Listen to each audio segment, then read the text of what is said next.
AI কি আশীর্বাদ না বিপদ? চিকিৎসকরা নাকি প্রযুক্তির ভরসায় ভুলে যাচ্ছেন নিজেদের দক্ষতা? শুনে অবাক হচ্ছেন? সভ্যতার অগ্রগতির সঙ্গে তাল মিলিয়ে মানুষের জীবনের প্রতিটা ক্ষেত্রে ঢুকে পড়েছে কৃত্রিম বুদ্ধিমত্তা।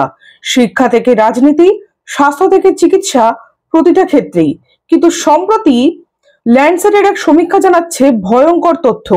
পোল্যান্ডের 4টি কোলোনোস্কোপি সেন্টারে দেখা গেছে এআই ব্যবহার শুরু হওয়ার পর থেকে অ্যাডেনোমা ডিটেকশনের হার 28% থেকে কমে দাঁড়িয়েছে 22%।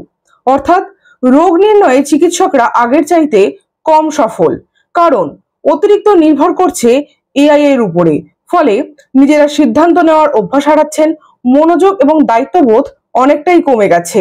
বিশেষজ্ঞরা বলছেন চিকিৎসায় এআই এর সঠিক প্রয়োগ দরকার, কিন্তু অতিরিক্ত নির্ভরশীলতা ভয়ঙ্কর পরিণতি ডেকে আনতে পারে।